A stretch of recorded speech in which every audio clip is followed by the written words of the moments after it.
하나님은 당신을 사랑하십니다. 항상 이렇게 어떤 특별이라는 단어가 붙고 난 이후에는 항상 이렇게 영적 긴장감이 있더라고요. 오늘 일부 예배 때도 많은 영적 전투가 있었지만 예배 가운데 승리를 하게 되었습니다. 오늘도 이 2부 예배 가운데 하나님이 크신 은혜가 저와 여러분에게 부어지기를 주님의 이름으로 간절히 축원합니다. 요즘 신문을 보면 유독 고독사에 관한 이야기들이 간간히 흐르고 있습니다. 고독사란 무엇입니까? 말 그대로 외롭게 홀로 죽는 것을 고독사다 이렇게 말합니다. 한국일보 올해 11월 25일자 신문을 보니까 서울에서만 이 고독사를 한 경우가 2018년도에는 83건, 그다음 2019년도에는 69건, 그리고 지난해는 51건으로 좀 감소가 되었는데 올해 2021년도에는 10월 달까지 그 67건이 되었다고 합니다. 그러니까 이제 11월, 12월까지 이제 합하면 아마 2019년도 정도로 숫자가 나오지 않겠나라는 생각을 갖습니다. 서울 중랑구에서 50대 남성이 이렇게 이제 시신으로 발견되었는데 돌아가신 지 2주가 되어서야 위에 있는 주인집이 냄새가 난다는 이유로 신고를 했더니 돌아가신 지 2주 만에 또 이렇게 발견되었던 그런 안타까운 일들이 우리 주변에 있습니다. 참 이 시대가 각박하다 이런 생각이 들었고요. 이 고독사 이야기를 들으면서 어떤 생각이 들었냐면 홀로 사시는 부모님들이 계시면 그 주변의 이웃들을 좀 미리 좀 아셔가지고 여러분들이 한번 찾아가셔서 이웃 어른들에게 이렇게 먹을 것도 좀 갖다 드리면서 우리 어머니 아버지 이렇게 연락처 혹시 연락이 안 되면 한번 돌아봐 주십시오라고 하는 그런 인사말 정도가 필요하지 않나 그런 생각을 가져보게 되었습니다. 어느 때보다 여러분 주변에 추운 겨울인데 혹시 홀로 사시는 분들이 있으면 한번 좀 돌아보는 그런 따뜻한 마음이 우리 하나교회 가운데 회복되어지기를 주님의 이름으로 간절히 축복합니다. 이런 기사를 접할 때마다 이 생의 마지막 순간을 항상 좀 생각하게 됩니다. 어제 저녁에도 저는 왜 그런지 모르겠지만 항상 저녁에 이렇게 잠을 자려고 이렇게 눈을 감으면 오늘 하루가 마지막일 수 있겠다라고 하는, 그리고 내가 주님을 오늘 이 눈을 떠서 주님을 만났을 때 내가 어떻게 주님을 만날까라는 생각들을 하면서 지나가게 됩니다. 그래서 죽음은 멀리 있는 것은 아니고요. 항상 우리 가까이 있으니까 가끔은 이 아름다운 유언장들을 좀 잘 써서 자녀들에게 저기에 유언이 있다. 물론 이제 우리 자녀들이 생각하는 유언은 물질에 대한 유언이겠지만 그래도 부모님이 자녀들에게 줄 수 있는 어떤 유언들을 좀 이렇게 남겨놓는 것도 되게 좋을 것 같고요. 갑자기 생을 마감할 때 자녀들이 당황해하는 그런 일들이 없는 그런 준비된 우리 부모 세대들이 되시기를 주님의 이름으로 간절히 축복합니다. 아멘 안 하는 분들은 난 아직까지 살 날이 많기 때문에 괜찮다라고 하지만 그럴 수 있더라고요. 여러분 유언이라는 것이 무엇일까요? 저는 자주 유언을 이야기하는데 유언은 제가 내린 정의입니다. 이 성경적 정의가 아니고 유언이란 자신이 살아왔던 인생에서 가장 가치 있는 것을 자녀들에게 남겨주는 게 유언인 것 같아요. 그죠? 많은 분들은 유언 이러면 유언장 이러면 항상 물질적인 부분들만 생각합니다만 저처럼 물질을 남겨줄 수 없는 사람은 말밖에 할 수 없어요. 근데 인생을 살아가면서 제일 중요한 가치를 우리 아이들이 이것을 답습하지 않았으면 좋겠다라고 하면서 남긴 게 유언이잖아요. 그래서 물질적인 어려움을 겪었던 분들은 자녀들에게 아마 유언장에 그럴 거예요. 인생을 살아보니까 돈이 최고더라. 그러니까 엄마 아빠가 왜 이렇게 힘들게 살았니? 사기당해서 그러니까 사람 아무도 믿지 말고 돈 간수 잘해라. 그래야지 인생이 행복하다. 이렇게 남길 수 있는 겁니다. 평생을 골골하게 살았던 사람들은 인생에서 가장 중요한 것은 물질이더라. 건강이더라. 그러니까 열심히 먹는 것에 투자하면서 살아라. 별 것 없더라. 이럴 거예요.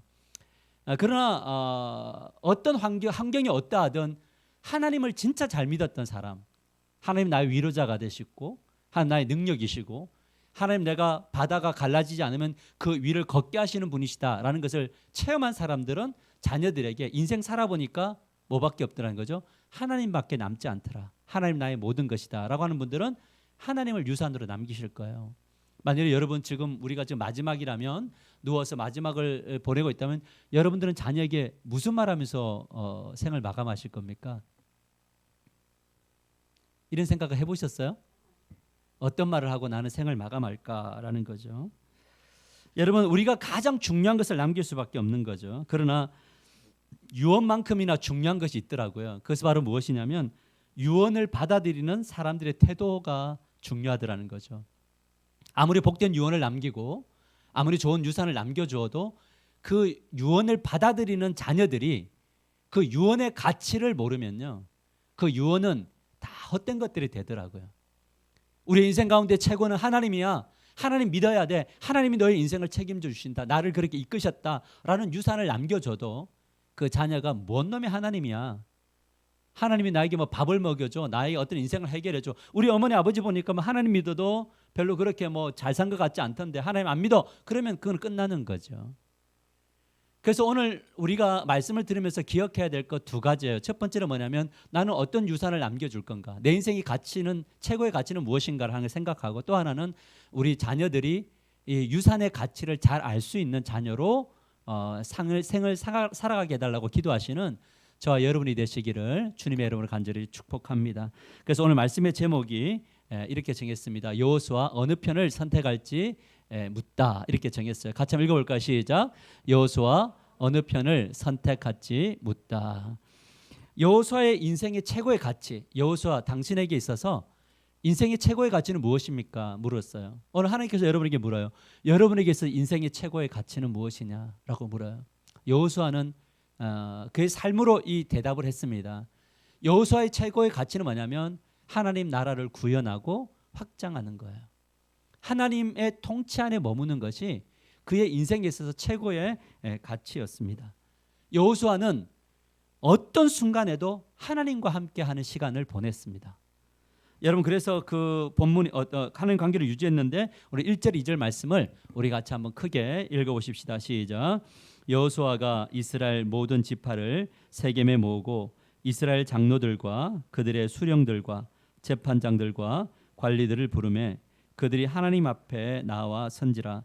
여호수아가 모든 백성에게 이르되 이스라엘의 하나님 여호와께서 이같이 말씀하시기를. 자 여러분 지금 이때 여호수아의 나이가 몇 살이냐면 110세, 이제 죽음이 이제 가까이 왔던 그 지점입니다.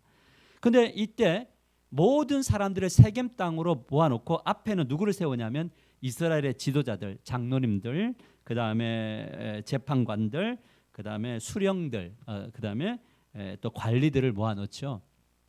그리고 뭘 하냐면 마지막 한마디를 이제 남기게 되는 겁니다. 그런데 유언을 하게 되는데 이 유언이 특이한 것은 뭐냐면 자기가 살아왔던 이야기를 유언하는 게 아니고요, 하나님께 받은 말씀을 후손들에게 남기는 거예요. 내가 살아보니까 이렇더라, 이것이 아니고 하나님께서 나에게 말씀하셨다, 내가 이것을 너에게 전한다라고 하는 거예요. 여호수아는 110세가 되어 이제 육신이 연약해지고 죽음을 앞두고 있을 때에도 여호수아는 누구의 소리를 들었냐면 하나님의 음성을 들을 수 있는 이 영적인 귀, 영적인 능력은요, 그 어떤 때보다 강했다라는 것을 보여주고 있는 거죠. 어떻게 이런 일이 다 가능했느냐? 그는 늘 하나님 앞에서 하나님 앞에 물었고 하나님은 대답해 주셨어요. 하나님이 물었을 때 여호수아는 대답을 하면서 하나님과 친밀한 삶을 살아냈습니다. 그리고 그에게 들은 말을 뭐했냐면 유언으로 남겨주었다라는 거죠. 제가 영성수첩을 이번 달에는 잠깐 멈출 텐데, 영성수첩을 제가 기록하자라는 건 뭐냐면 어머니 아버지가 하루 일기를 쓰면서 하나님이 오늘은 나에게 이런 말씀을 하셨고 하나님이 나에게 오늘 어떻게 나를 인도하셨다라고 하는 그 유언을 사실은 매일매일 작성하는 거거든요. 그것을 하자고 하는 겁니다. 그러니까 이 여호수아는 항상 뭐냐면 포커스가 하나님이 나에게 어떤 말씀을 하시는가, 이것에 관심이 있었다는 거죠. 하지만 모든 사람들이 다 이 여호수아의 길을 걷는 것은 아니더라고요. 왜냐하면 나이가 들면 들수록 영적으로 무뎌져 가는 분들이 있어요. 여호수아는 죽는 그 순간 영적으로 가장 충만했어요. 여러분의 인생이 죽는 그 순간에 영적으로 가장 충만한 복이 임하게 되기를 주님의 이름으로 간절히 축원합니다. 근데 사무엘상을 보면요, 엘리라고 하는 제사장이 있습니다. 목회자가 있는데 이 제사장은 나이가 들어서 영적으로 바닥을 쳐버렸어요. 자녀들에게 아무런 권위가 없었어요. 자녀들이 망나니가 되었어요. 근데 이 엘리 제사장에게 있어서 가장 슬픈 이야기가 뭔지 아세요? 옛날에는 하나님의 음성을 들었는데 나이가 들어서 음성을 듣지 않은 거예요. 어린 사무엘이 하나님께 음성을 들었어요. 사무엘아, 사무엘아 부를 때 엘리 제사장은 졸고 있었어요. 그냥 자고 있었어요. 근데 그 잔다는 것은 단순히 육신의 잠이 아니라 영적인 잠이에요. 하나님의 음성을 나이가 들어서 듣지 못했다라는 거예요. 저는 우리 하나교회를 위해서 기도하면서 어떤 기도를 하는지 아세요? 우리 권사님들이 영적인 권위자가 되기를 기도해요. 나이가 많이 들어갈수록 뭔가 모를 충만함, 하나님의 그 뜻을 분별하는 그 분별력, 몸은 허리를 계속 허리를 숙여가고 있지만 영적인 분별력, 하나님의 뜻을 분별하는 분별력은 정말 왕성해지는 우리 하나교회가 되기를 주님의 이름으로 간절히 축원합니다. 여러분, 하나님의 음성을 듣지 못하는 것이 가장 큰 비극이에요. 따라서 하나님의 음성을 듣지 못하는 것이 가장 큰 비극입니다. 왜냐하면 우리의 삶은 너무나 예측하지 못할 일들이 닥치는데 그 예측하지 못할 일을 만났을 때 있잖아요. 견뎌내는 사람은 어떤 사람인지 아세요? 그 순간에 하나님의 뜻을 발견하는 사람이에요. 근데 그 뜻을 모르면 그 순간을 세상 사람들보다 더 못한 삶을 살아낼 수 있다. 그래서 우리는 하나님의 음성을 듣고 분별하는 법들이 늘 주어지게 되기를 주님의 이름으로 간절히 축원합니다.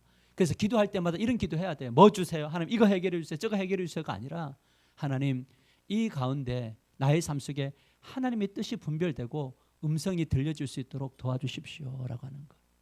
저는 이 기도를 하니까 때로는 말씀을 준비하다가 음성도 주시고요. 또 교제할 때도 하나님이 저에게 분별력을 주세요. 아, 지금이 이때구나라고 하는 거. 제가 이게 특별 저녁 기도를 우리가 해마다 연말에 하지만 이번에 이렇게 하게 된 게 뭔지 아세요? 그것은 하나님이 저에게 말씀하셨어요. 교회가 기도하기를 원한다라는 거. 근데 그 기도를 하는데 얼마나 영적인 전투가 강하게 벌어지는지 몰라요. 그런데 그 가운데 은혜도 크더라고요. 여러분, 지금 제가 다 간증할 수 없지만 저 개인적으로도 그렇고 대외적으로도 그런 일들이 일어나더라. 그래서 정말 우리가 하나님의 음성 듣기 원합니다. 이 기도가 여러분에게 있게 되기를 축복합니다. 아침에 눈을 떠 하나님 음성 들려주세요. 하나님, 제가 오늘 하루 살아갈 때 하나님 뜻이 뭔지 알게 해주세요. 근데 그것이 보여지면요, 뭔가 모를 힘이 생긴단 말이에요. 그렇다면 여호수아는 하나님에게 어떤 말을 듣고 그것을 유언으로 남겼는가? 두 가지를 들었는데 첫 번째가 뭐냐면 그가 경험하지 못한 하나님의 열심에 대한 이야기를 들었어요. 그가 경험하지 못한 이야기인데 하나님께 들었는데 그 내용이 나와요. 그게 바로 뭐냐면 2절에서 4절에 나와요. 같이 한번 읽어보시면 제가 읽을게요. 옛적에 이렇게 이야기해요. 옛날에 이래. 하나님이 옛날에 너희 조상들 곧 아브라함의 아버지 나홀의 아버지 데라가 강 저쪽에 거주하여 다른 신들을 섬겼으나 내가 너희 조상 아브라함을 강 저쪽에서 이끌어내어 가나안 온 땅을 두루 행하게 하고 그의 씨를 번성하게 하려고 그에게 이삭을 주었으며 이삭에게는 야곱과 예서를 주었고 예서는 세일산을 소유로 주었으나 야곱과 그의 자손들은 애굽으로 내려갔으므로. 너희 조상 아브라함이 있는데 지금 누가 듣고 있어요? 이 이야기를 여호수아가 듣고 있어요. 너희 조상 아브라함이 있어. 근데 그 아브라함을 하나님이 만나 주셔서 언제? 옛날에.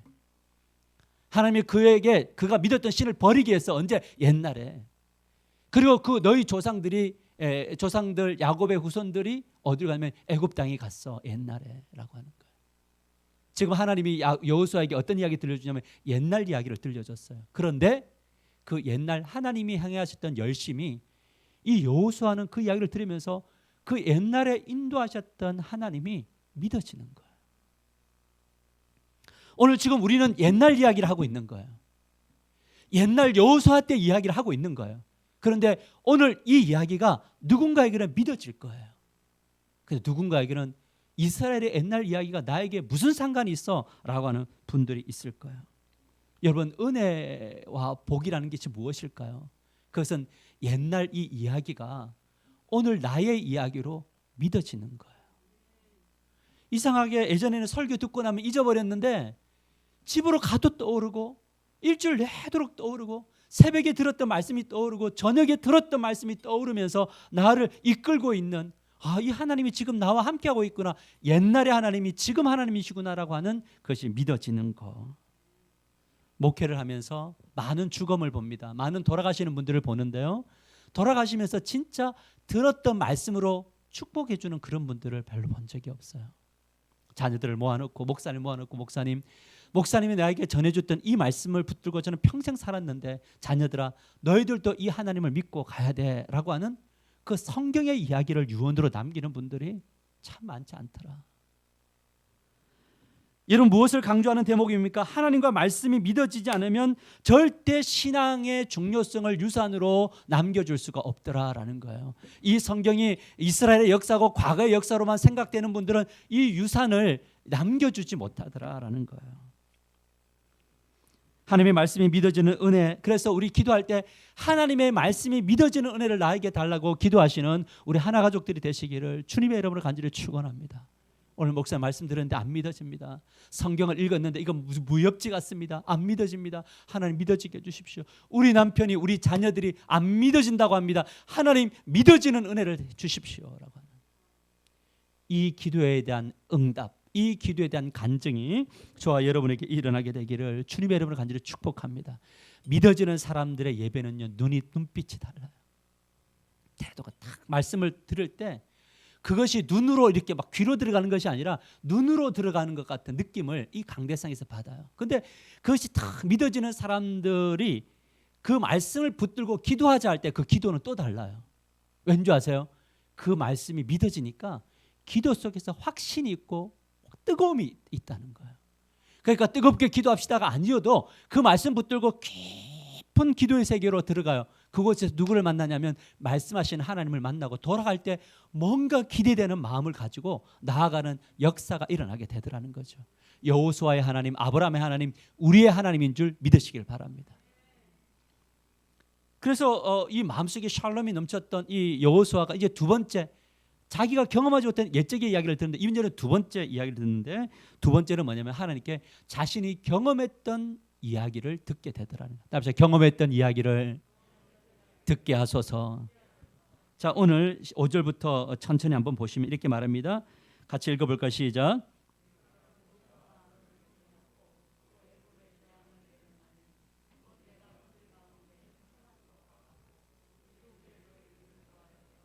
지금 무슨 사건을 이야기하면 출애굽 사건을 이야기해요. 여호수아가 그 백성들이 정말 애굽 땅에서 너무 고통스럽게 있을 때, 울부짖고 있을 때 하나님이 모세를 보내주셨어요. 아론을 보내주셨고 그걸 봤어요. 그런데 모세와 아론을 통해서 10가지 재앙을 막 내리는 것을 여호수아가 경험했어요. 그리고 그 흑암 속에서 장자를 건지시고 하나님이 출애굽시키는 것을 경험했어요. 자신이 경험한 이야기를 하나님이 해주고 계시는 거예요. 여러분, 신앙생활에 있어서 제일 중요한 게 뭔지 아세요? 다른 사람의 경험도 중요하지만 나의 경험이 중요해요. 하나님이 나와 함께 하셨다는 것, 하나님이 우리의 가정을 이끄셨다는 것, 하나님이 우리의 가정을 구원하셨다는 것, 우리의 남편을 변화시켰다는 것, 우리 자녀들에게 믿음을 주고 계신다는 것, 이것을 체험해야 돼. 나의 질병을 고쳐주셨다는 것, 망해가는 나의 사업을 일으켜주셨다는 것, 잃어버렸던 직장을 회복시켜 주셨다는 것, 희망 없는 나의 삶에 비전을 주셨다는 것, 이 체험이 자격이 있어야 돼요.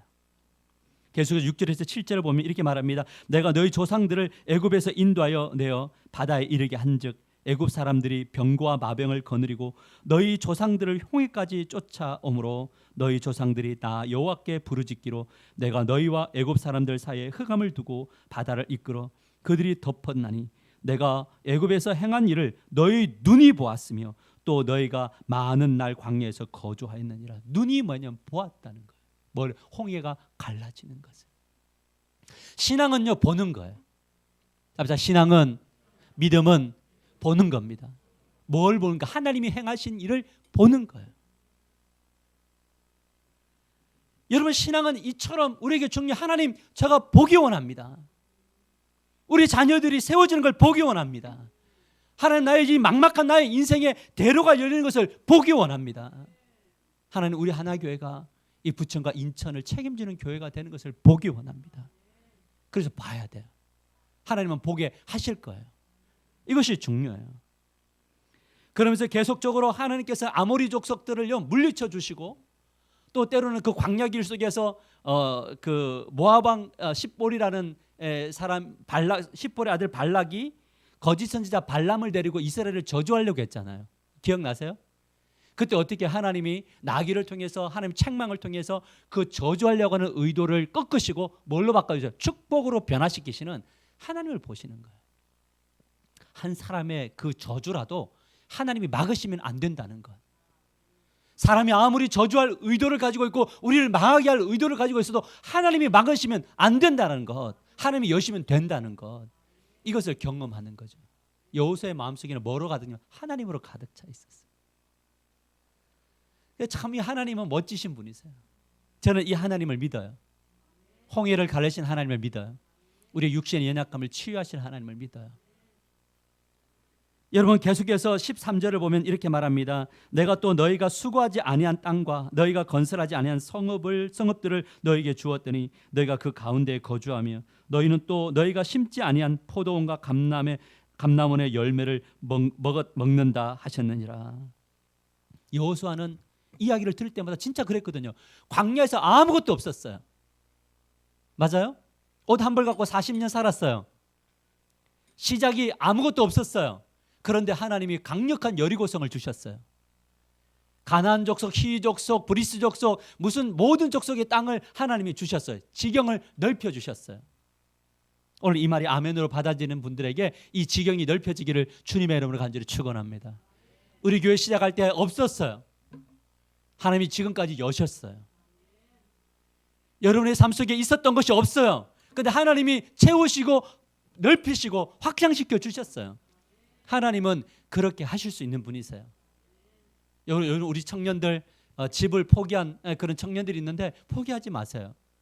누군가에게는 하나님은 그 어마무시한 가격도 채우시고 하실 수 있는 분이세요. 그러나 더 큰 믿음은요, 그런 거 없어도 행복하게 살 수 있는 믿음도 주실 거예요. 행복이라는 게 꼭 있어야 행복합니까? 없는 가운데도 행복할 수 있는 비결을 우리는 누릴 수 있어야 돼요. 그것을 하실 수 있는 분이 하나님이세요. 그래서 요즘 마음속에 진짜 강하게 오는 것, 우리 세계관 모임 5명의 목사님이 만나서 대화 나눌 때 우리가 공통으로 한 게 뭔지 아세요? 말로 하는 시대는 끝났다라는 거예요. 지식으로 사람을 설득한 시대는 끝났다는 거예요. 왜냐하면 너무 많은 지식이 흘러요. 이제는 오히려 이 과학이 발달되고 모든 것들이 이론이 실제가 되는 이 시대에 우리는 안 된다고 하는 이 기적이, 체험이 일어나는 그런 교회 공동체만이 이 시대에 살아남는 공동체가 될 줄 믿으시길 바랍니다. 그래서 기도할 때 황당한 기도하는 거예요. 여러분, 기도는 황당한 것을 하는 거예요. 내가 할 수 있는 것은 기도할 필요가 없습니다. 근데 우리가 할 수 없는 것들을 놓고 기도하는 것이 기도예요. 왜요? 그것을 할 수 있는 분은 하나님이시니까. 저는 우리 교회 가운데 이런 체험이 있게 되기를 주님의 이름으로 간절히 축원합니다. 여러분, 예수님이 마태복음 4장 23절에서 24절에 같이 한번 나에게 주신 말씀으로, 우리 교회 주신 말씀으로 한번 크게 읽어볼까요? 시작. 예수께서 온 갈릴리에 두루 다니사 그들의 회당에서 가르치시며 천국 복음을 전파하시며 백성 중에 모든 병과 모든 약한 것을 고치시니 그의 소문이 온 수리아에 퍼진지라. 사람들이 모든 앓는 자 곧 각종 병에 걸려서 고통당하는 자, 귀신 들린 자, 간질하는 자, 중풍병자를 데려오니 그들을 고치시더라. 할렐루야. 저는 우리 교회가 말씀이 있는 교회이기를 축복합니다. 말씀 없는 치유는 안 돼요. 그것은 신비주의로 갈 수 있어요. 그래, 우리는 말씀이라고 하는 잣대가 있어요. 근데 그 잣대 안에서, 그 표준 안에서 기적의 역사들이 나타나게 되기를 주님의 이름으로 간절히 축원합니다. 우리 교회 안에는 기적이 많이 일어났어요. 근데 그것을 우리는 믿음이 약하고 우리는 연약해서 그것을 믿음으로 여기지 않는 거예요. 얼마나 큰 일들이 우리 교회 안에 많은지 몰라요. 여러분, 그것을 하나님의 기적으로 생각하지 않는다면 그건 진짜 안타까운 이야기예요. 여호수아는 하나님의 말씀하신 것을 다 다 받아들입니다. 왜 그렇습니까? 체험했으니까. 아, 그렇죠, 하나님. 체험한 사람들은요, 설교 듣다가 아멘 해요. 하나님이 우리의 삶의 모든 것들을 행하실 수 있습니다라고 할 때 그 하나님 믿어지면 아멘 하는 거예요. 근데 이 체험이 없이 자기 의와 자기 열심으로 살아서 만들어간 사람은요, 하나님이 이 일을 하셨다 해도 안 믿어요. 우리의 삶의 모든 것 지금 하나님이 하고 계신다는 것 안 믿어요. 일반 은총 속에 살아가는 사람들은 자기가 운전 잘해서 산 거예요. 자기가 열심히 살아서 이렇게 부자가 된 거예요. 그런데 하나님의 나라 백성은요, 하나님의 은혜로 내가 여기 있다고 믿는 거예요. 이것이 기적이잖아요. 오늘 아침에 눈을 뜬 것이 기적인 거예요. 어제 저녁에도 막 꼴딱꼴딱 하더라고요. 저 개인적으로 막 힘들었어요. 그런데 눈을 뜨니까 새 힘 주셨어요. 기적이에요.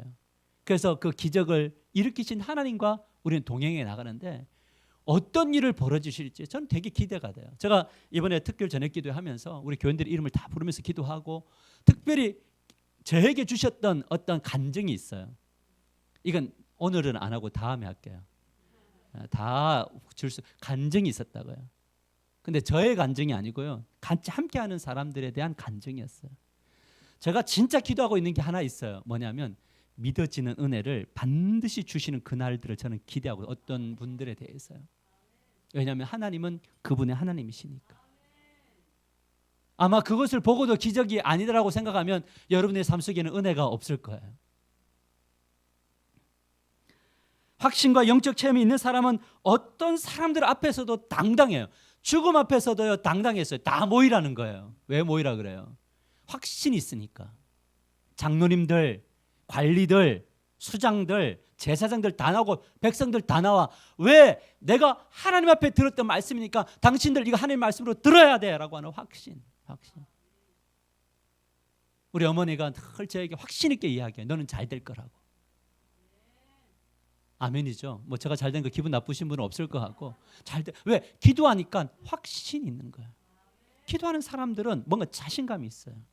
하나님을 만나는 사람은 자신감이 있어요. 우리 하나가족 모두가 이런 확신 속에 머물게 되기를 주님의 이름으로 간절히 축원합니다. 이제 유언의 말을 선포한 여호수아는 이제 자기 말을 했어요. 나는 이 유언을 던진다. 하나님은 우리가 만나지 못했을 때도 하나님이셨고 우리가 경험했던 그 출애굽 이후에도 하나님이셨고 이 가나안 땅을 정복할 때 16년 만에 이 가나안 땅을, 이 무서운 땅을 주신 하나님도 우리가 경험했으니 이제는 내가 이 말을 선포한다 하지만 다시 이제 백성들에게 요구하는 겁니다. 나는 선언했다. 이제 너희들의 결단이 필요하다라는 거예요. 우리 14절과 15절을 보시면 이렇게 말합니다. 그러므로 이제는 여호와를 경외하며 온전함과 진실함으로 그를 섬기라. 너희의 조상들이 강 저쪽과 애굽에서 섬기던 신들을 치워버리고 여호와만 섬기라라는 거예요. 치워버려라. 여호와만 섬겨라. 그것이 살 길이다라는 거예요. 어제 제가 우리 조카 결혼식을 잠시 다녀왔는데 이제 그 우리 형님이 다니는 교회에서 우리 큰 형님에게 집사님 좀 우리 교회 좀 나와주세요 이런 거예요. 나와주세요. 그러니까 우리 형이 저 옆에 있으니까 이러더라고요. 우리 동생입니다. 목사입니다. 그러더라고요. 그러니까 내가 돌아오면서 내가 목사인 것과 형하고 무슨 상관이 있냐. 내가 목사인 거하고 내가 목사면 자기가 구원을 받아요?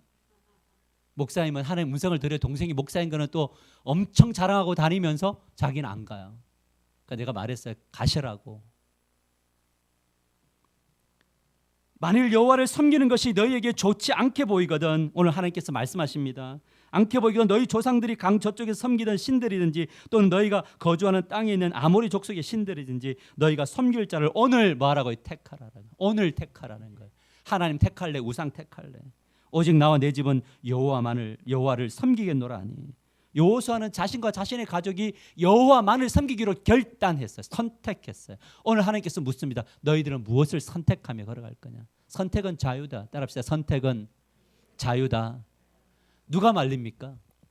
여러분이 애굽을 선택을 하든 아모리 족속의 신들을 선택하든 여러분이 왕이 되어 살아가든 누가 그것을 말릴 수 있습니까? 여러분 자녀들이 어떤 길을 선택하든 여러분들이 어떻게 그것을 결정할 수 있습니까? 제가 여러분의 길을 선택하게 할 수는 없어요. 선택은 여러분들이 하는 거예요. 예배를 선택한 것도 여러분들이 한 거죠. 무엇으로? 은혜로 선택을 했어요. 근데 은혜를 받는다 그래서 다 선택하는 것은 아니더라고요. 오늘 이 하루의 삶을 어떤 삶을 살아낼지를 선택하는 것은 여러분이에요. 여러분은 오늘 선택을 잘하셨어요. 예배하러 나오셨고 하나님이 여러분을 만나고 계신 줄 믿으시길 바랍니다. 나가서의 삶의 선택도 여러분들이 하셔야 됩니다. 하나님은 인격적인 분이셔서요, 은혜를 주셔요. 근데 선택할 때까지 기다리세요. 여러분, 복은 항상 우리 앞에 놓여 있어요. 따라서 하나님의 복은 내 앞에 있습니다. 손을 내밀면 잡을 수 있어요. 왜 그렇습니까? 하나님은 복 주시는 하나님이시니까. 근데 그 복을 잡으려면 뭐냐면 하나님의 은혜 100%와 나의 결단 100%가 만날 때 놀라운 역사가 나타날 줄 믿으시기 바랍니다. 하나님의 음성 듣기를 원하십니까? 그럼 성경 봐야죠.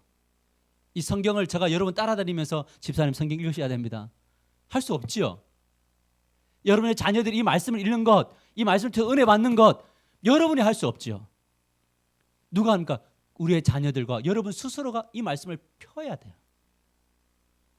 여러분, 우리가 기도하는 것, 예를 든다면 새벽 기도하는 것 나올 수 없어요. 왜? 힘들어요. 그런데 나오려면 시계 3개 정도는 있어야 된다 했죠. 어디에 있어야 됩니까? 침대맡에 하나, 거실에 하나, 현관에 하나. 그래서 침대에 울리는 거 끄고 거실에 울리는 거 가서 끄고 거실에서 잘 수 있으니 문 앞에다 하나 놓고. 이런 결단이 없이는 하나님의 능력을 경험하기가 되게 어렵다라는 거예요. 쉬고 싶고 자고 싶고 누리고 싶고. 그런데 하나님이 하나님 되신다는 것을 알지만 그것을 누리고 싶은 마음은 없고. 그래서 우리는 항상 선택을 무엇을 하게 되면 내가 편한 쪽, 내가 내 몸이 원하는 쪽으로만 가더라라는 거예요. 저는 여러분 새벽 기도를 말하는 것이 아닙니다. 우리의 삶 속에 하나님을 선택할 거냐 말 거냐, 내가 차를 운전하고 갈 때도 하나님 옆에 기도하면서 갈 거냐, 아니면 잡생각하고 갈 거냐, 아니면 내 머리로 가서 그걸 설득시키고 갈 거냐를 선택하셔야 된다라는 거. 오늘 예배 이후에도 돌아가면서 나의 배우자와 나의 가족들과 어떤 대화를 나눌 것인가 선택하실 때 아름다운 선택이 있게 되기를 주님의 이름으로 간절히 축원합니다. 복을 왜 못 누립니까? 선택이 틀려서 그래요. 따라서 복을 누리지 못하는 이유는 선택이 잘못됐다. 선택이 왜곡됐어요. 그렇다면 누가 하나님을 선택할 수 있습니까? 그건 역시 하나님이 행하신 일을 경험한 사람들, 자녀들이 경험할 때 선택할 수 있어요. 경험이 중요해요. 그리고 21절 같이 한번 크게 읽어보십시다. 시작.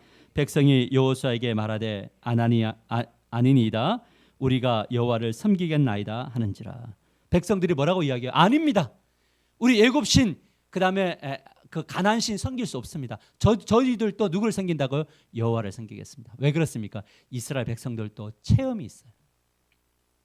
저는 우리 자녀들에게 체험이 있어야 될 줄 믿으시길 바랍니다. 어떤 체험입니까? 우리 어머니 아버지가 정말 힘든 날 기도 열심히 하더니 하나님께서 역사하셨던 체험을 봐야 돼요. 우리 자녀들 어렸을 때부터 하나님이 역사하시는 체험을 봐야 돼요. 공부 못했던 아이가 주님의 이름으로 기도하고 열심히 기도했을 때 하나님이 지혜를 주시는 것들도 체험해야 되고, 어떤 갈림길에 섰을 때 아이들을 붙잡고 우리 기도 한번 해보자, 하나님이 어디로 인도하시는지. 근데 그 길로 인도하시는 길대로 열리는 대로 가봤더니 하나님이 놀랍게 예비해 놓으신 그 복을 누리는 은혜가 있어야 된다. 자녀들이 경험해야 돼요. 우리의 경험이 자녀들의 경험이 되고 그 경험을 받은 아이들이 나중에 우리가 마지막에 엄마 아빠의 이야기를 던질 때 그 아이들도 아멘 하고 받아들이며 가는 놀라운 역사가 일어나게 될 줄 믿으시기를 바랍니다. 그러나 신앙은 열매로 아멘으로 되는 것이 아니다라는 걸 끊임없이 말합니다. 뭐냐면 아까 뭐라 그랬습니까? 자, 22절부터 보시면 여호수아가 백성에 이르되 너희가 여호와를 택하고 그를 섬기라 하였으니 스스로 증인이 되었느니라. 스스로 증인이 되었느니라 하니 그들이 이르되 우리가 증인이 되었나이다 하더라. 여호수아가 이르되 그러면 이제 너희 중에 있는 이방 신들을 뭐 하고요? 치워야 돼요. 복은 치우는 그 자리에 임합니다. 아무리 말로 해도 그 자리에 우상이 있으면요, 하나님보다 더 사랑한 것이 있으면 이거는 자기가 끌고 가야 돼요. 근데 이것을 치우면 그 다음부터는 하나님이 일하십니다. 여러분 안에 있는 우상을 치워야 돼요. 여러분 하나님보다 더 사랑하는 것들을 한 번쯤 치워봐야 돼요. 그리고 그 안에 하나님이 주시는 복을 채워봐야 돼요. 이 체험이 있어야 뭐냐면 마지막에 하나님의 응답을 하나님께 복을 받는 인생이 될 수 있다라는 거죠. 치워버리고 너희 마음을 이스라엘 하나님 여호와께로 향하라 하니라. 마음을 누구에게 향하라고요? 여호와께로. 여러분의 마음 어디에 있어요? 가정 앉아요. 이렇게 안 들려지기를 축복합니다.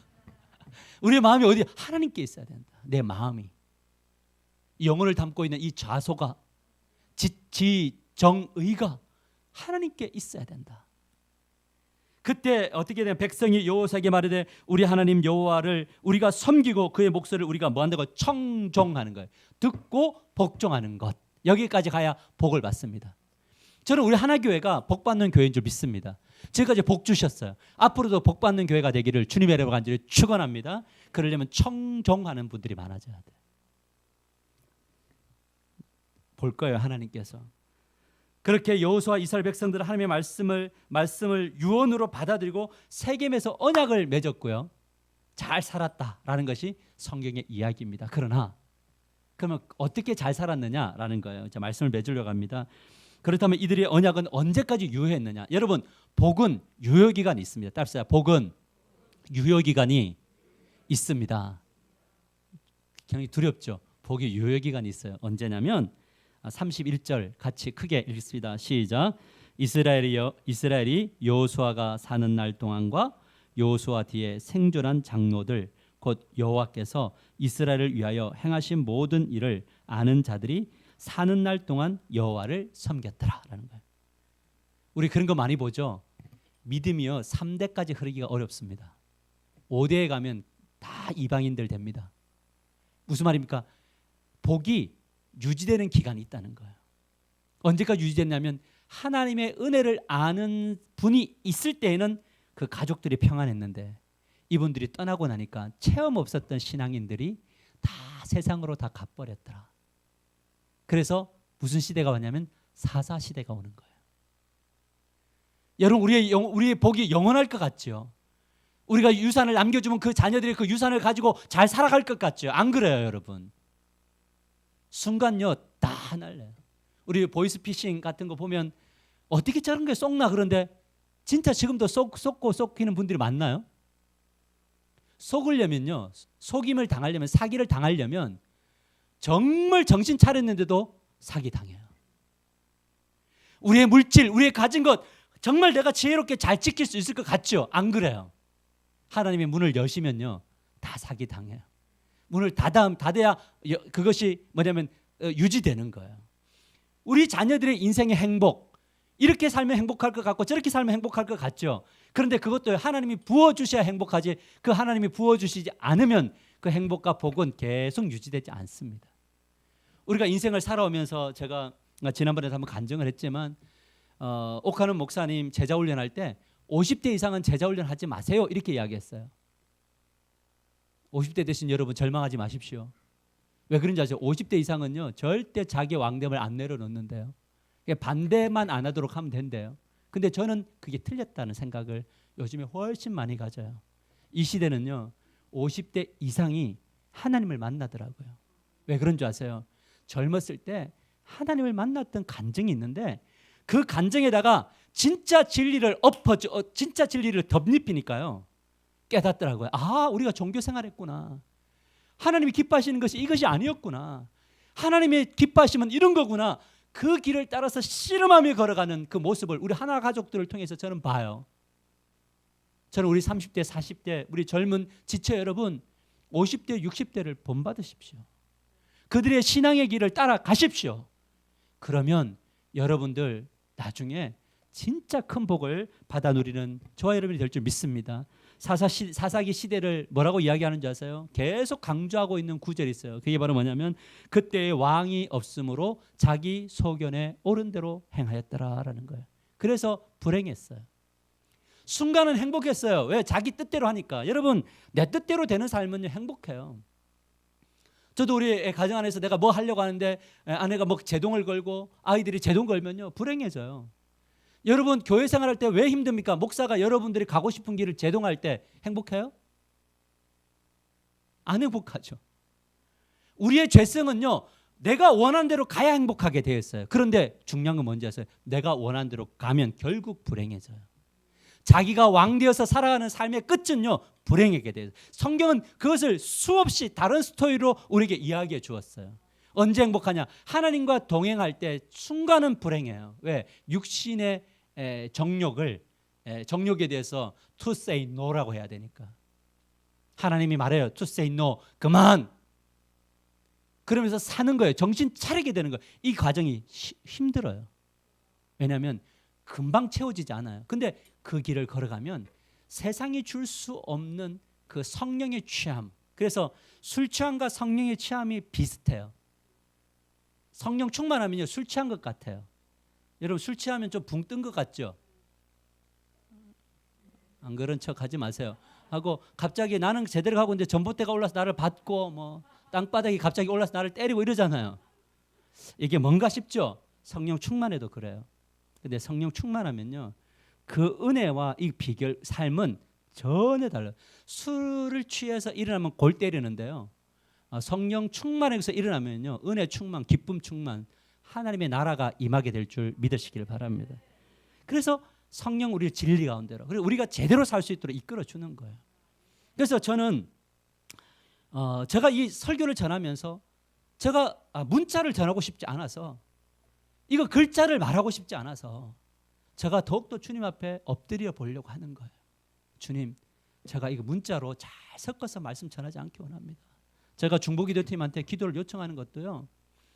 제가 글자 전하고 싶지 않아요. 저를 통해서 그 강력한 하나님의 역사가 여러분에게 임하기를 원해요. 오늘 일부 예배를 드리는데 얼마나 웃긴 줄 아세요? 제가 막 교동문 읽다가 뭐 놓치고요.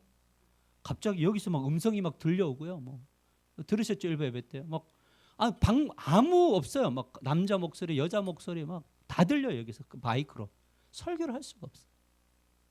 이것도 디디디디 거리면서 뭐다 이것도 적고 예배 시간에 마이크 바꿔갖고 예배 드렸어요.